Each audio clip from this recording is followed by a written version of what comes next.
Alangkah bahagia jika seseorang berhasil meraih dan menggapai cinta Allah Subhanahu wa taala. Sebab bila seseorang berhasil mendapatkan cinta Allah, maka hidupnya akan dituntun dan dibimbing Allah Subhanahu wa taala.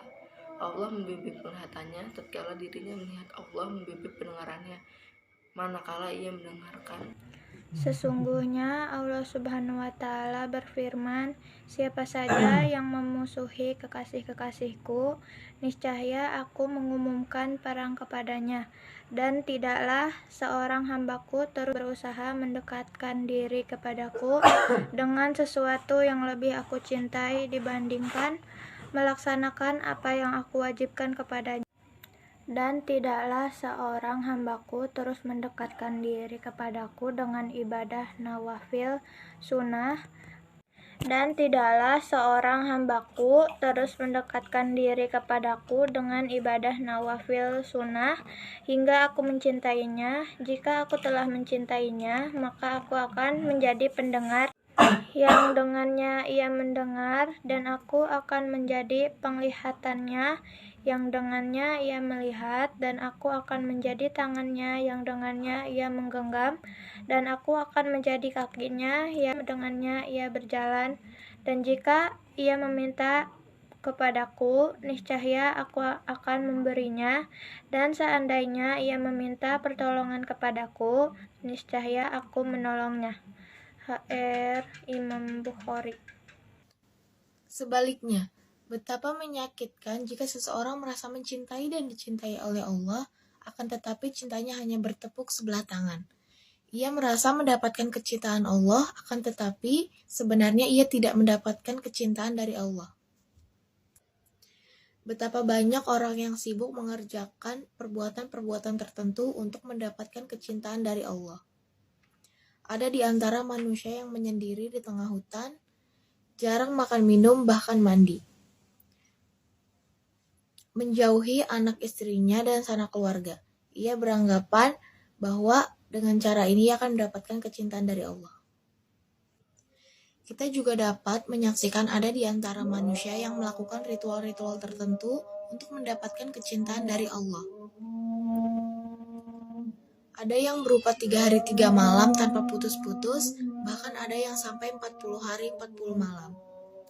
Adapun yang sibuk membaca kalimat-kalimat zikir, mengunjungi kuburan para nabi dan wali, membaca riwayat hidup Rasulullah, dan sebagainya.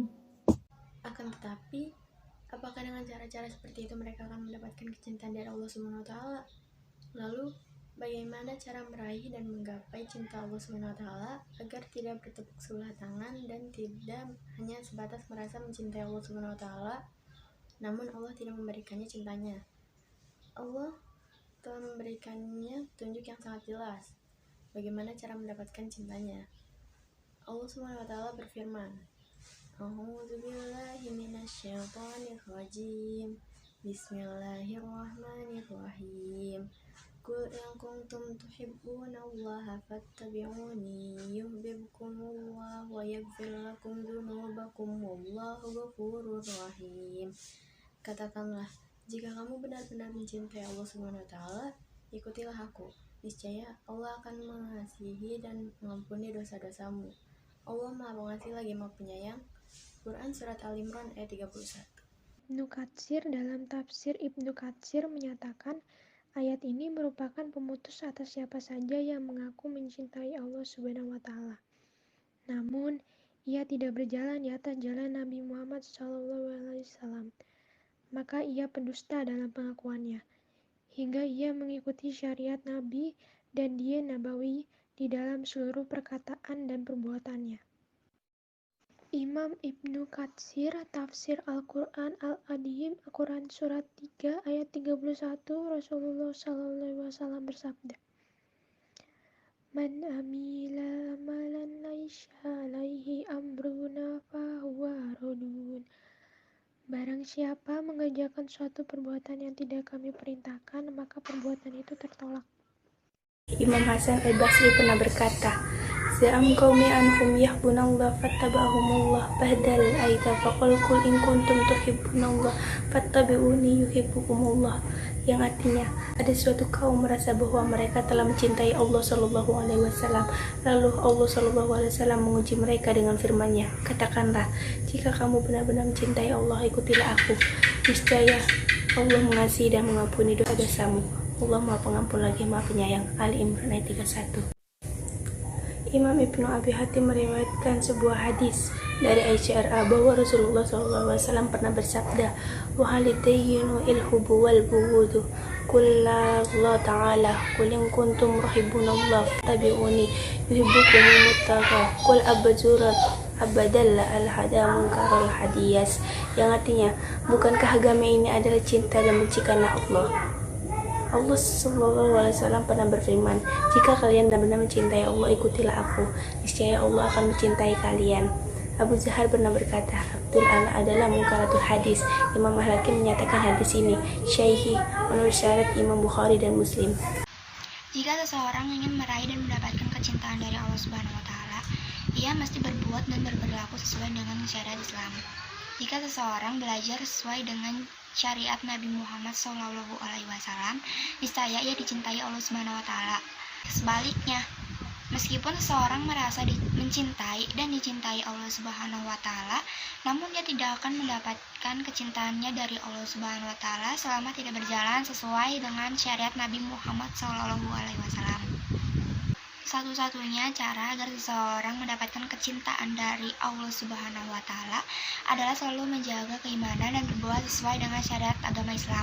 Seseorang yang ingin mencintai Allah Subhanahu wa Ta'ala akan berusaha dengan segenap tenaga untuk menerapkan aturan-aturan Allah Subhanahu wa Ta'ala, baik berhubungan dengan ibadah, muamalah, akhlak, ekonomi, politik, peradilan, kenegaraan, dan sosial budaya. Sayangnya, saat ini kaum muslim tidak mampu lagi menerapkan aturan-aturan Allah Subhanahu wa Ta'ala dikarenakan tidak adanya dukungan politik dari para penguasa dan pemimpin umat Islam. Jikalau ada, hanya sebagian hukum Allah dan Rasul-Nya yang diterapkan.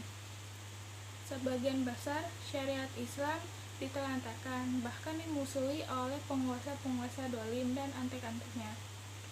Padahal Allah Subhanahu wa Ta'ala memerintahkan kaum muslim untuk masuk ke dalam agama Islam secara menyeluruh kafah. Allah Subhanahu wa Ta'ala berfirman, "Ya ayyuhallazina amanu dkhulu fis-silami kafata wa la tattabi'u khutuwati syaitani innahum lakum aduwwum mubin." Artinya, hai orang-orang yang beriman, masuklah kamu ke dalam Islam secara keseluruhannya, dan janganlah kamu turut langkah-langkah setan. Sungguhnya setan itu musuh yang nyata bagimu. Quran Surat Al-Baqarah ayat 2. Profesor Dr. Wahbah Zuhaili menjelaskan bahwa wajib atas orang yang mengimani Islam sebagai sebuah dien mengamalkan seluruh cabang-cabang Islam dan hukum-hukumnya. Tidaklah beriman orang yang mengamalkan sebagian hukum-hukum Islam seperti sholat dan puasa misalnya, namun ia meninggalkan sebagian hukum-hukum Islamnya seperti zakat, jihad, dan berhukum dengan kitabullah dan Uhudnya. Dan wajib atas orang yang mengimani Islam sebagai sebuah dien meninggalkan yang haram seluruhnya dan mencegah dirinya dari khamar, riba, zina, suap menyuap, dan kezaliman. Menerapkan hukum Allah dan Rasul-Nya, syariat Islam, secara utuh dan dalam bingkai khalifah merupakan bukti kecintaan seseorang kepada Allah. Sekaligus, jalan pembuka untuk meraih cinta Allah. Bagaimana seseorang merasa dicintai Allah, sementara itu ia mencampakkan dan memusuhi aturan-aturannya, dan menerapkan pranata-pranata sekuler yang bertentangan dengan Islam. Pastinya, bukan kecintaan yang ia dapatkan, akan tetapi kemurkaan Allah yang akan diperoleh. Nauzubillahi min zalik.